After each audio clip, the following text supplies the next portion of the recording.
Hello.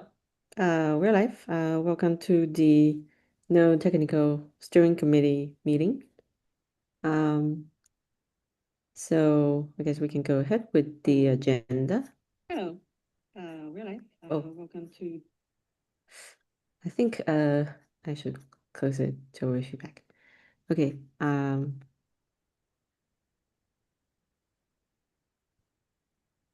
I guess we can get started.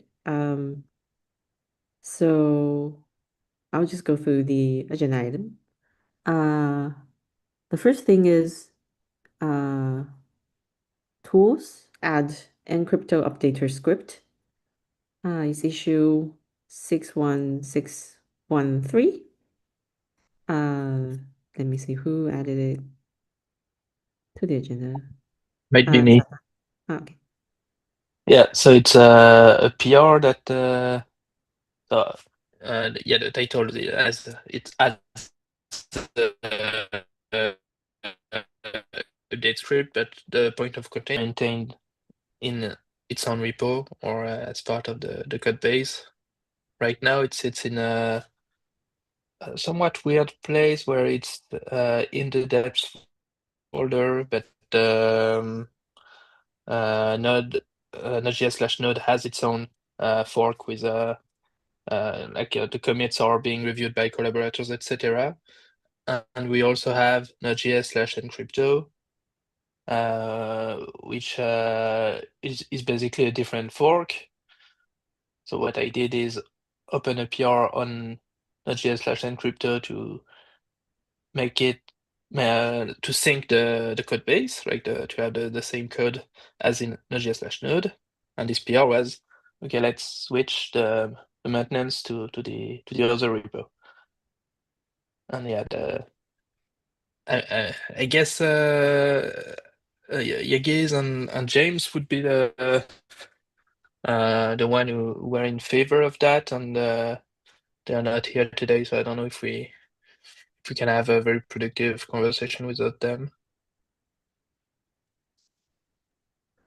Yeah, I would suggest that we just go back to GitHub since neither James or Yagiz is here. Is probably too early for them. Yeah. Yeah, because I don't know if anything's changed. I remember when James, I think it was James that first created it. He was saying that for now, the source of, well, at the time, he said the source of truth would be the thing in Node, and then the external one would be built up.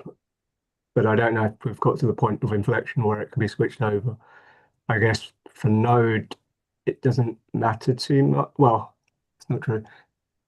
It depends on where the burden of where the updates have to go lies, whether we want to be able to update directly in Node or to have to wait for, dependency updates, doing it externally and then checking into Node. I guess there was some stuff in the issue about mismatching in what's tested where, which I guess could probably be bridged. But for a point of comparison, while most of the dependencies are separate with the updater scripts, we do have things like readable stream where the source of truth is Node, and then occasionally someone syncs it up to the separate repository and then publishes that separately. So again, it depends on who's maintaining it, where they believe where they believe the source of truth should be. And once we have decided where the source of truth should be, that would inform how the updates are done and or the syncing, because while they both, while it exists as a separate repo, there will be a need to sync them from time to time. And the question, I guess, is which direction the syncing goes. And I don't know who else is using Encrypto. I think the original idea was like Cloudflare workers use it, to be the idea being that then they're similar to Node for the functions that have been shifted to Encrypto.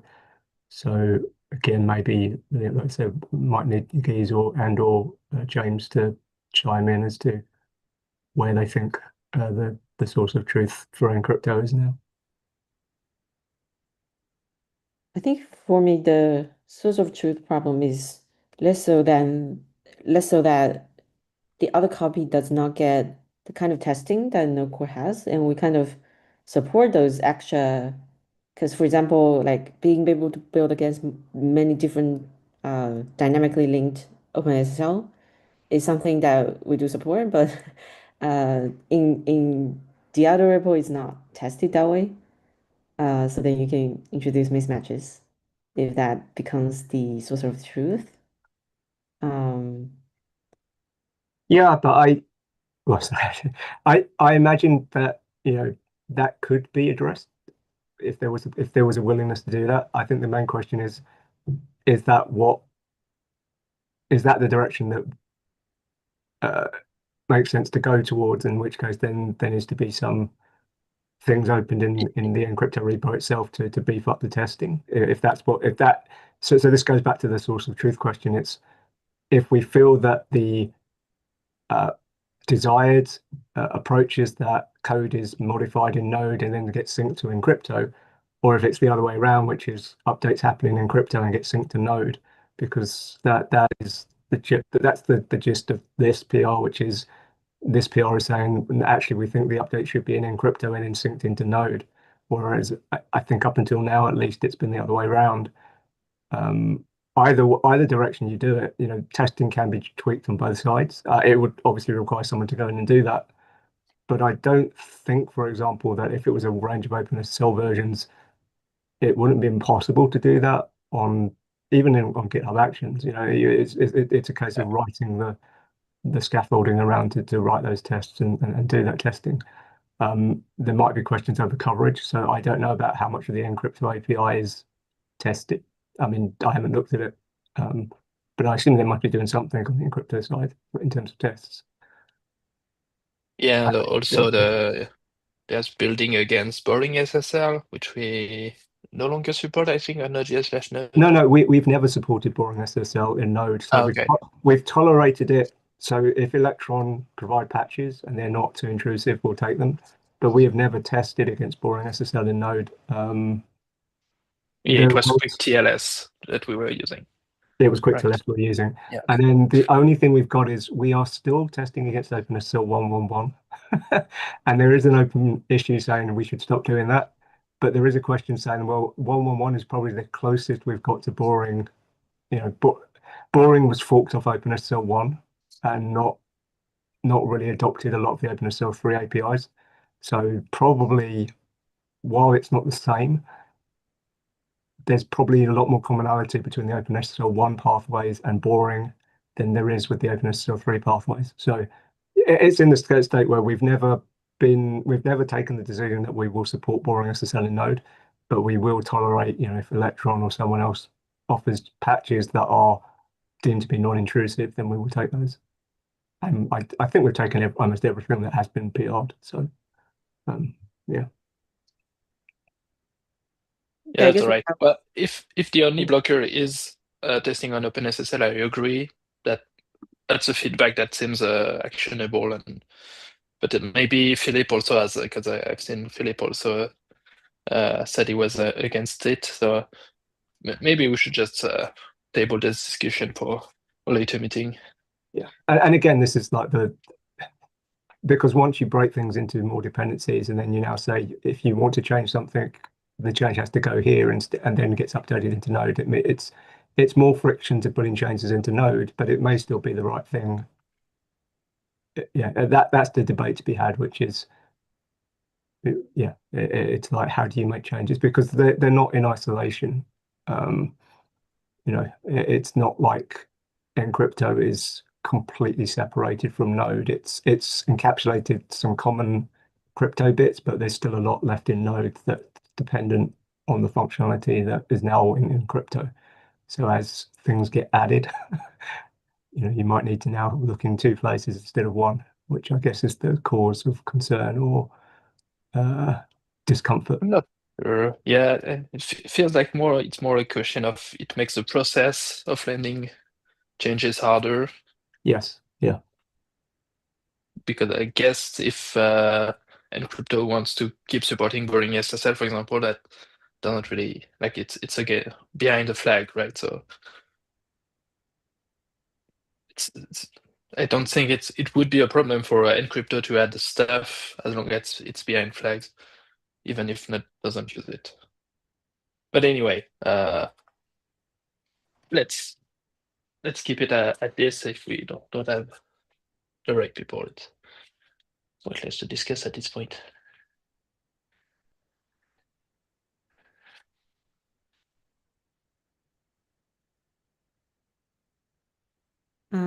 I guess we can go ahead with second item. Well, others, if you have opinion on the encrypto source of truth problem, please chime in the issue. I think we have two issues essentially. One is whether we want to move the source of truth. The other is the configuration testing. What configuration testing remains, or what requirement remains if we do want to move it out.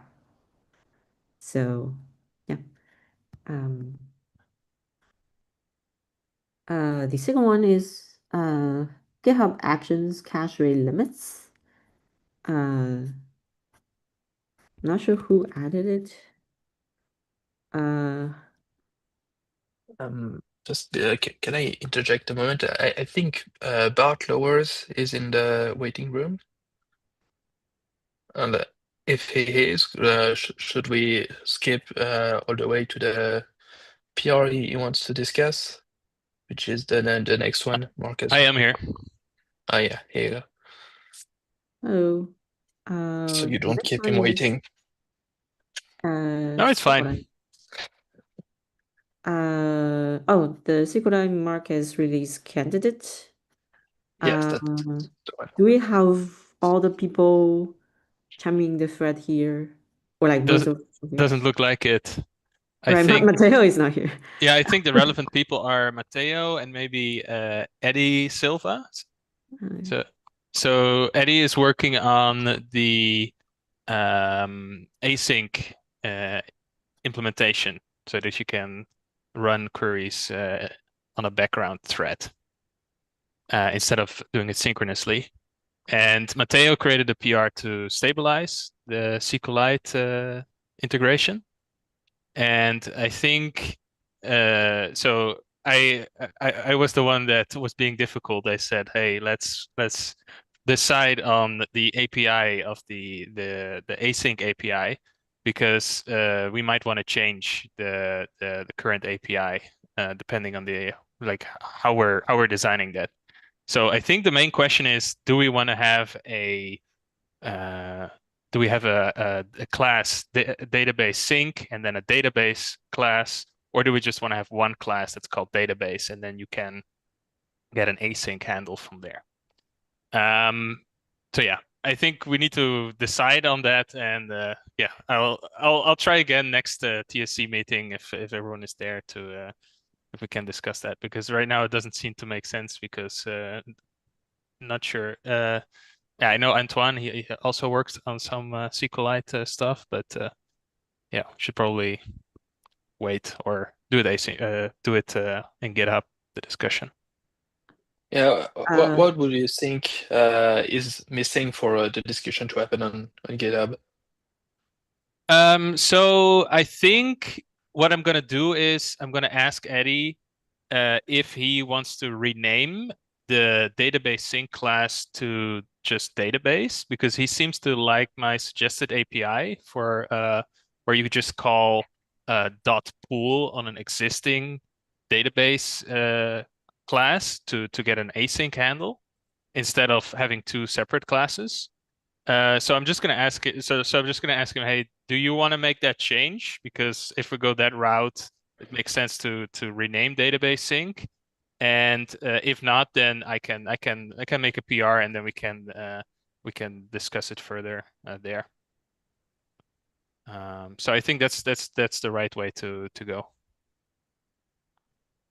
Yeah. So we just need consensus around this API. Eddie seems to like it, but I'm not sure if there's other people that have a strong opinion on that. Yeah, Joey. I think just for your information, we don't we don't tend to use the TSC meeting to make decisions unless we have quorum, and we usually do not have quorum. Like here in Yes. this meeting, we have Okay. no more than half. Yeah, I'm Usually, not a collaborator, so I don't know how you guys work very well. But yeah, I think the reason why it was added to the agenda is because to make a decision on whether we want to make it a release candidate, and I think this is the last blocker there. Yeah. what typically happens if you need the TSC to kind of arbitrate like a debate that cannot be resolved solely on GitHub, Yeah. is to start a TSC vote on Right. GitHub so I see. that people who are, because we don't usually, not everyone usually go to meetings. So Yeah. using a GitHub vote will allow everyone to chime in. Yeah. And let me see, there is a GitHub action. I Right. think I can send you the link of how to do it later. Mhm. Uh, Can I do that as a I haven't done enough. non-collaborator? You don't need, you just start a pull request, so you do not need to be a Okay. collaborator. Thanks. Let me check. I do have the link, I think. But so let me just clarify with Eddie, and then I'll see if a vote is needed. Yeah, Yeah. because if there's a way that has consensus, Yeah. for sure, no need for a vote. Like, Yeah. I think we can definitely get the consensus. So should not be needed, but let me okay, thanks. I'll read up on that. Okay, so thanks for your time. Okay. Yeah, thank you for Thank chiming in. you. Let me stop my hand. Sorry. And I guess we can go back to the agenda, which is the next one is the GitHub action cache rate limits. I'm not sure who, I think Matteo. No. Renee added it to the agenda. But I'm not sure what the TSC can do. I think Span is on it.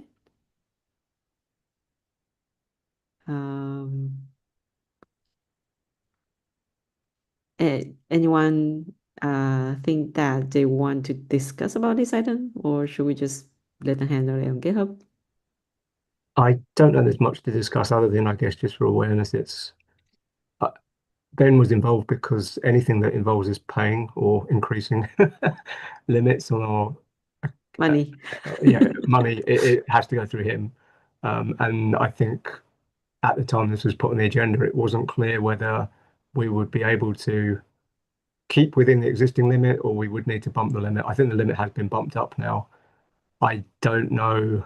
I don't think anyone has actually tried to calculate what it is we're actually going to burn through in terms of caching. It's always tricky with caching because if you're going in the optimum case where most of the stuff is cached, then your limits are much lower than if you go for the worst case where nothing, the cache is almost never used and you're building afresh each time. So we're somewhere in the middle, but I don't know that anyone sat down and figured out what do we actually need in terms of caching, for just Node. I mean, part of it is it's for the whole org, but I suspect Node is the biggest contributor to the use of caching in the org, just because of the size of the builds.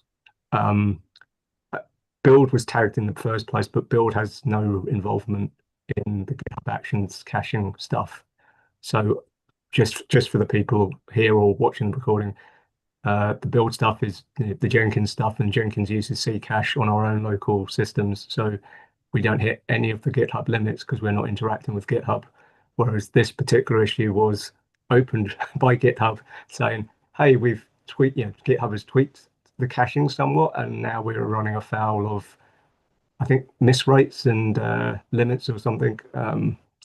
There is another action that they were trying to get the SC cache action to make a change, and I don't think they have yet, or at least the last time I looked, they hadn't. I would probably need to check again.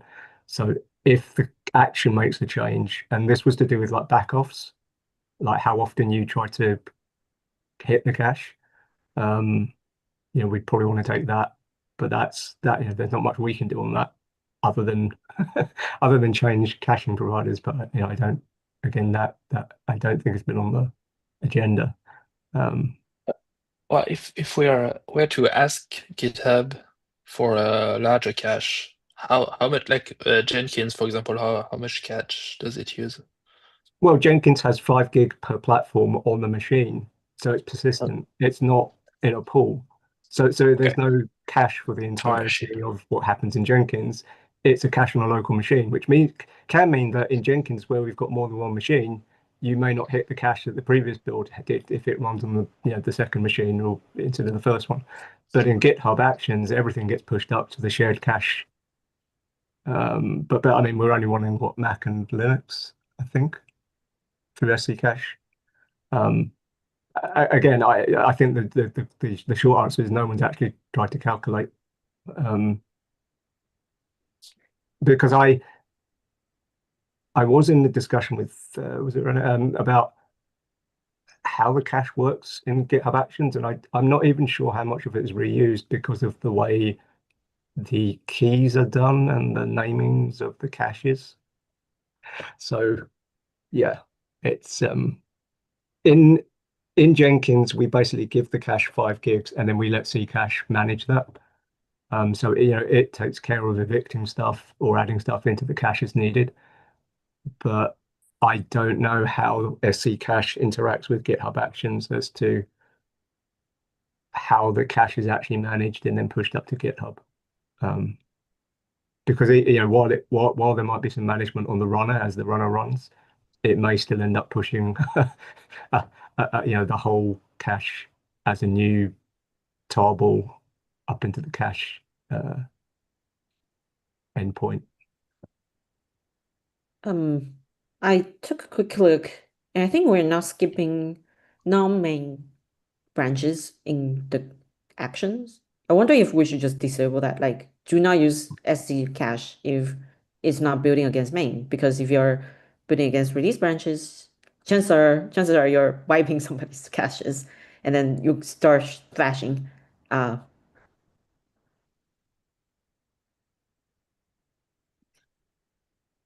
Yeah, does make it maybe like something more to on the releaser plate, I guess, manageable. You mean having caches for branches, for release branches? Yeah, like if we do that every time we cut off a new branch, we need to remember to disable the SD cache, right?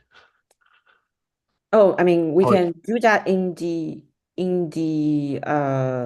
workflow, I guess. Where you can split the workflow? you Or no, you would take the workflow and probably I think there is a way of you can put a condition on the SE cache action, or sorry, on the step that runs the SE cache action. So you could set a condition based on the I can't remember what GitHub calls it, the branch that's being merged into. So you can have actions selectively only run on certain branches, depending on what the variables are at the time that the run is done. But again, yeah. I don't know much about SC cache. There are things that you can conceptually do. Like, for example, maybe we should only be storing the cache on like a nightly build, and then like all the PRs would just pick up caches for whatever branch they were on, and then in theory the change stuff wouldn't. If you've changed something in a PR, then technically, you know, the cache for the changed units would be invalidated because you've changed it anyway.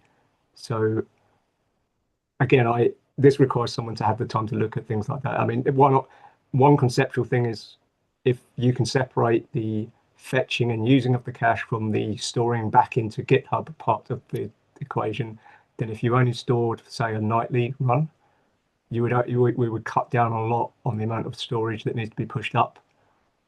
Whereas the benefit for the cache with PRs is pulling down something that's been built before and using that in the build. So again, I don't know if that's possible with SD cache. It requires someone to look at it and be able to say whether that's feasible, or that, you know, we have PRs where the cache is fetched but not pushed back, and like a daily build where we build the branch once, push the cache up, and then that can be used for PRs on that branch.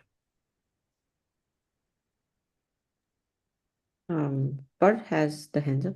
Oh yes, so I ran into the GitHub cache limitations in another project, and something that might be worth looking into is SC cache. You can also use an S3 bucket as a storage for the cache. So I'm not sure if that is worth looking into. So yeah, for Node we don't have an S3 bucket. We do have R2 allowances, but again we probably then need to go back to Ben, LFIT, and Yeah, that should work figure too. out, figure out like if because we're pushing like all the binaries up onto R2, so we do have limits on R2, but they are quite generous. So again, the question mark there is how much is this caching going to eat into that if that's where we go. I mean, it's pretty cheap, Thanks, right? Storage. thanks for the suggestion. Yep.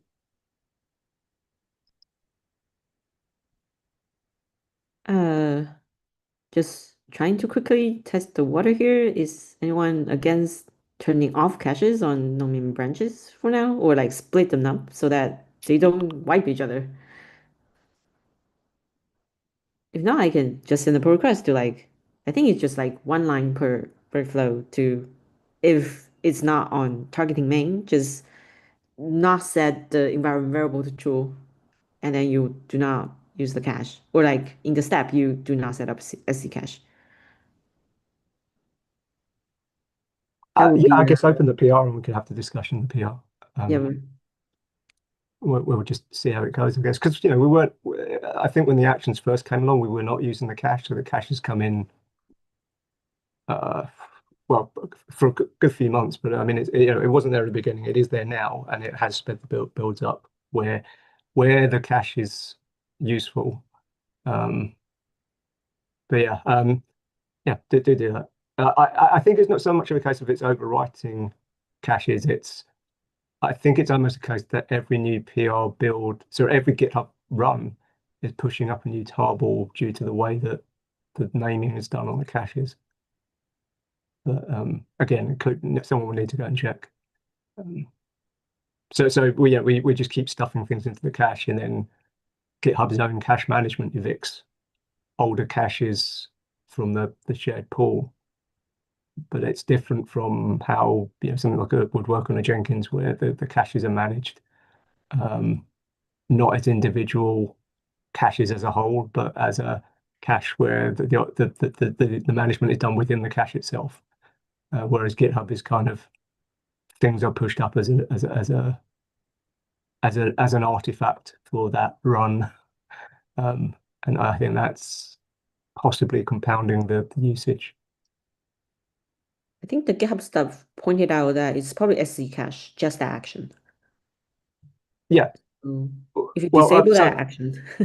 the action is there to manage the cache on the runner, and then to push it back up into the GitHub API for the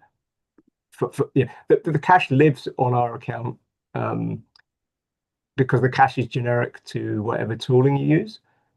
And in our case, we've opted to use the SC cache action as the caching tool. But the cache itself is tool agnostic. It's a shared amount of space that GitHub has put aside for caches. So if you turned on caching for npm dependencies, if your project was an npm project, it would go into the same cache allocation, the quota. That makes sense. Yeah, I mean, we can disable it. Well, they actually have in the README, they actually tells you how this is how you disable it conditionally. So we can probably just do that. Yeah, okay.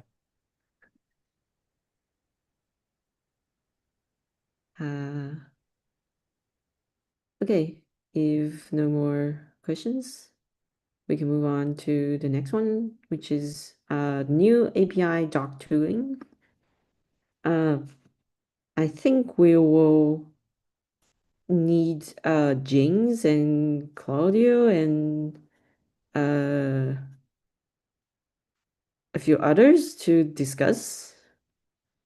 Or like, I think the plan James had was to have a bunch of people in day shift to come to the meeting and discuss.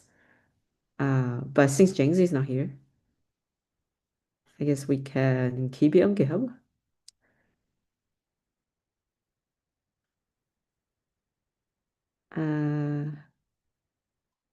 The next one is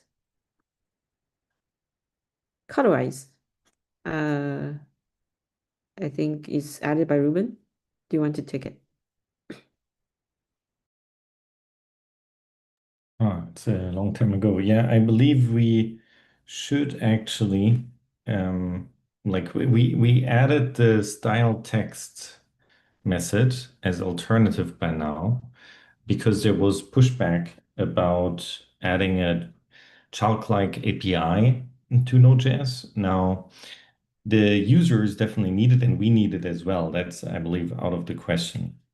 So, and the only big point is, do we want to provide an API that is intuitive and handles edge cases very well? We can probably implement all that functionality that the PR implements and the old draft implements with style and text as well.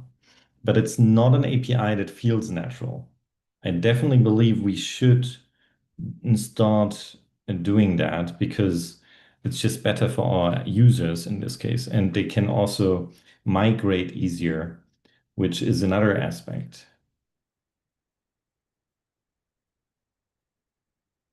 Now, it would be good to get feedback from the TSC because like that's obviously something that caused some outcry earlier.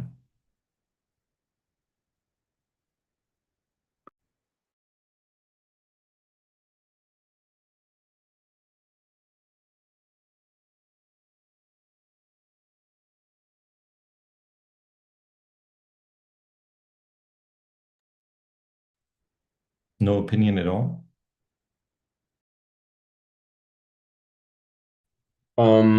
Yeah, I've blocked another PR on the style text. The style text APIs has some issues in its design. I think we discussed last time at JSCOM Japan with the Node people that were there. We were had a conversation about it. So I think we should move forward with the colorize. I see that some of the blockers, the concerns have been addressed. So, but like I think the way forward is to rebase the PR and like ping people who have been blocking. I don't think they are present today. It's Matteo and Benjamin, and see if they're still blocking. And if so, I think then we can go to a vote or like keep the discussion further. Sounds good. Yeah. Yeah. In this case, my idea before rebasing was to get like the generic, like a view of the TSC as a whole. So thank you very much for your perspective. Anyone else that might want to chime in? An agreement, disagreement?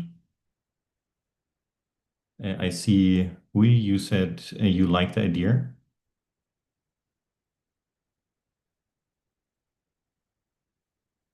Yep. All right. Well, in this case, let's progress as discussed if no one says that's a bad idea.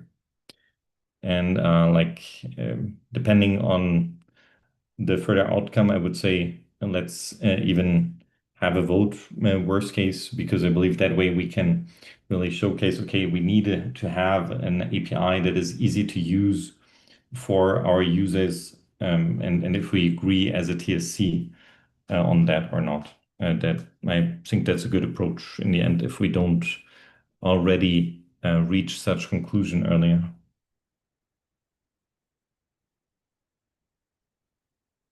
Thank you.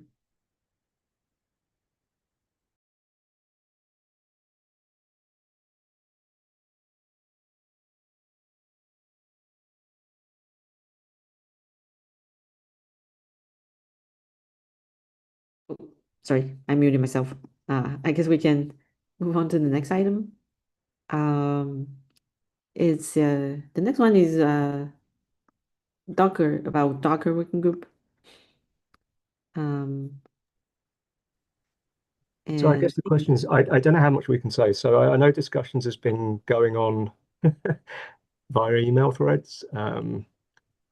So I think I put this on the agenda because it wasn't clear to the people that were participating in the public issue what's going on in the background.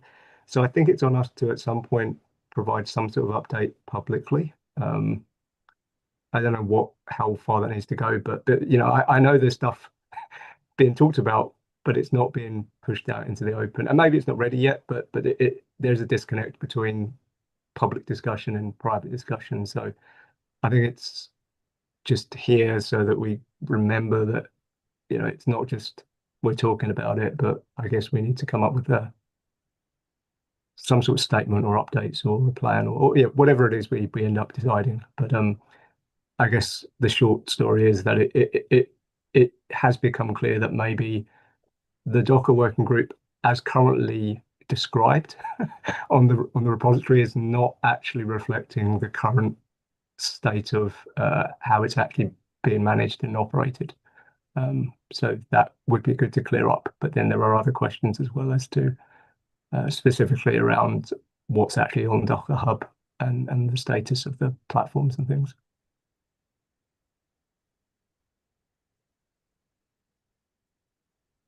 yeah, I guess he probably would just need to wait until people finally come to a conclusion, or I'm not sure whether it will help if we somehow manage to get people to join a meeting to see if that would speed things up, considering that offline discussions tend to take take longer if it's not very prioritized.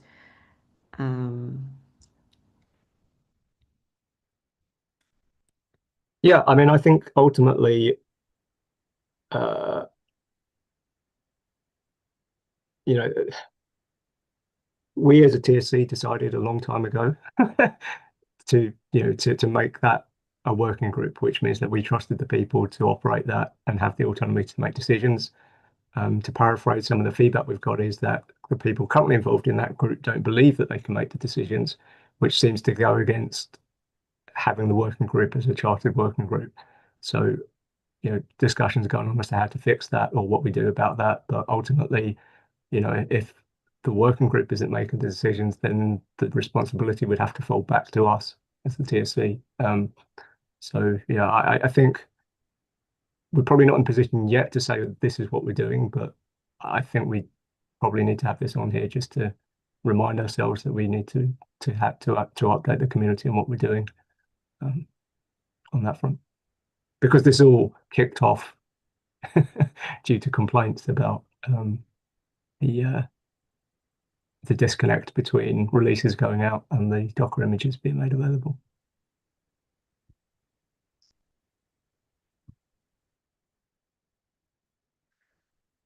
Uh, yeah, I guess let's just wait until discussions come to a conclusion. Um, and next item is character summit. Oh, I forgot to announce that it was confirmed, and we will go this time we'll go to the Bloomberg office in London again. Thanks for hosting us. And yeah, it will be on April 14 to 15. And if you plan to attend, you can start booking travels now. And yeah, that's it. I don't think. Oh, and also, uh, remember to submit an issue for the session if you want to have a section to discuss about certain topics. Um, so yep. And the next one is charter responsibilities. Well, I guess it's been there for a while now. Uh, I'm not sure whether it's going anywhere. I think there's recently some movement on the website repository about, well, since it's not decided, they previously had an issue about the Mastodon account listed on the website is no longer maintained, and it probably will not get maintained because they won't get they won't accept volunteers to maintain it. So that kind of comes back to, I guess, whether the TSC can decide whether someone should take over Mastodon, or uh, if not, then we'll have to just say goodbye and remove it from the website. Um, so if this is not moving forward, uh, that that removal of Mastodon on the website is also moving forward. So yeah, if you have an opinion about keeping that on the website, you can take a look at the website issue. But other than that, I'm not sure. Is there anything new to discuss about this one? Or should we just remove it from the agenda because it's been there for uh half a year?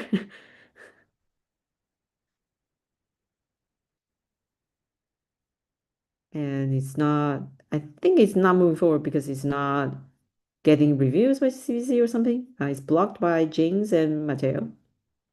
But neither of them are in the pull request. So I guess none of them are in the meeting. So I guess we can really, you know, talk, discuss more stuff about this in this meeting.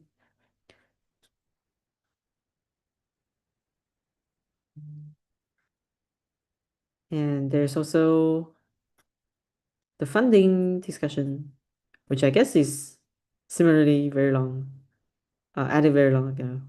We probably cannot really come to any conclusion in this meeting either, because none of them are here. Yeah, I was curious. I don't know if anything's changed at the OpenJS level. I did notice that Webpack has published a roadmap for 2026. And as far as I know, Webpack is in the OpenJS org, and they've done something similar where they're looking for funding and specifically funding for development items. So I don't know how that's operating in that project compared to what the feedback we got for us.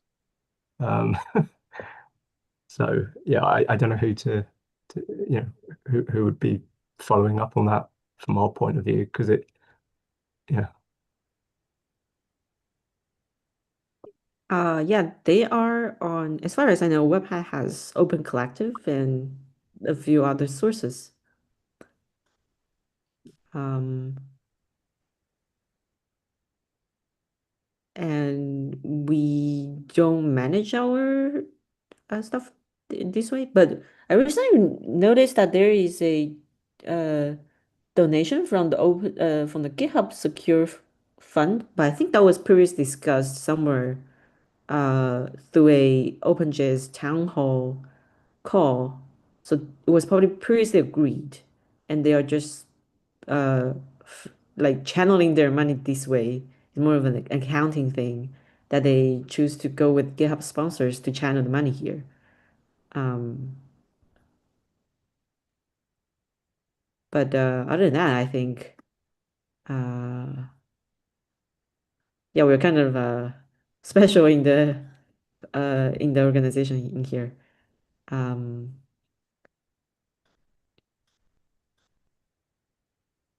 and there is also the test reliability issue. I guess oh, we're probably over time. Uh, but I think the current issue is more like there is some funding, but probably not a lot to sustain one FTE or for something. And also we have some vague ideas about what to use this funding for, but we don't have volunteers to kind of specifically draft out the scope of work um, for the funding. So we still need more volunteers to kind of do that kind of like a PM work.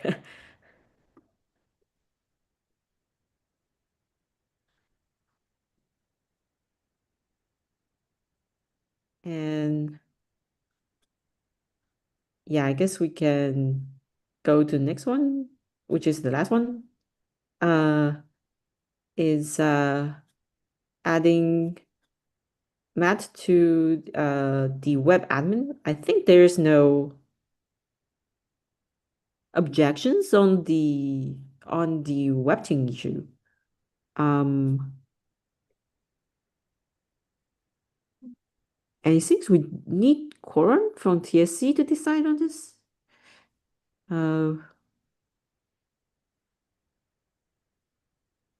Yeah, I'm not sure. I think this is one of those weird things where it's like, I don't think we've got a documented process for this. So I think it was run past the TSC on the basis that if it's a privileged position in terms of permissions to change, stuff, the website, we class the website as a critical part of the infrastructure, that at least running it past the TSC. But I think, the last time it was discussed, although Matteo said we didn't have quorum, I don't think there was anyone that objected to Matt being on that team. So yeah, I think this is just everyone's looking at each other thinking, well, what is the process? Because we don't actually have a process for putting people into that sort of role. Maybe we ought to have one, I don't know. But I think I'm not hearing or know of anyone that's actually objecting to this. And it's just the unclarity of, does anything need to happen for this to happen? Or, what are we waiting for? So it's probably one of those things where the idea was that maybe the TSC should at least be aware of it / approve it. But then what does approval mean? Does that actually mean we have to vote, or does it just mean that there's no objections?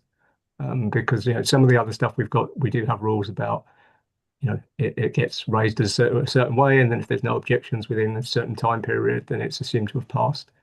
Whereas I think this one is kind of like, well, we see what's being done elsewhere, and this one doesn't have a specific set of rules. So anyway, it got flagged up to the agenda, and then as we've discussed it, no one's actually objected. So and I'm happy to go on the record saying I think it'll be a good thing. So yeah, it's a case of like, do we think that we need to do anything more on this? I'm somewhat confused, like what is that team for and why does the decision need to go through the TSC? So I believe they would have access to some of the infrastructure like Vercel that the website's hosted on. Isn't that for web infra? Is that not But what he's what being is web proposed into? Sorry? Oh, hang on. So this is web admins. Yeah, this is web admins and it's not listed in the README. So I can understand web infra I might think that's valid feedback then, that we don't understand what the difference is between this team and the other team. And it has a permissions documentation. I guess admin is what the team that has the access to add people to these teams. Is that what?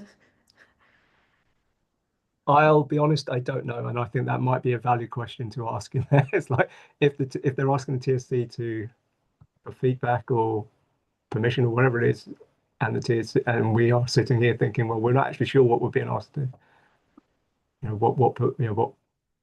what permissions are being asked for, or if we do need to get involved, and maybe that's what we need to talk about in the issue. Okay, I'll ask a clarifying question Yeah. in the issue, and we can probably discuss in the next meeting.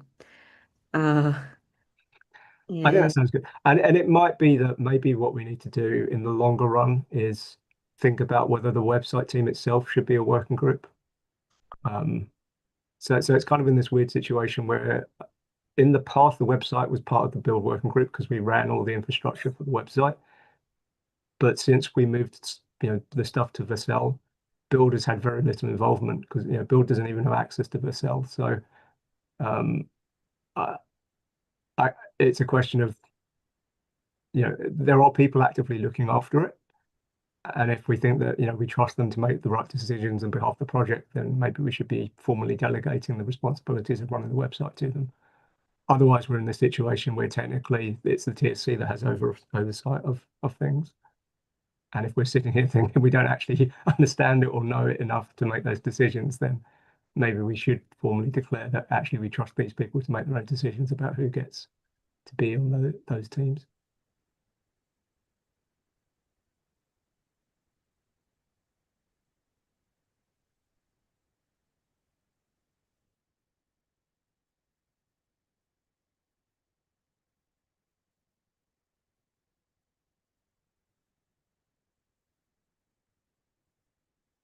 Okay, I asked the question in the issue, and I guess we can probably skip the strategic initiatives section unless people have any updates. If not, I guess we can wrap it up. Okay, thanks for joining.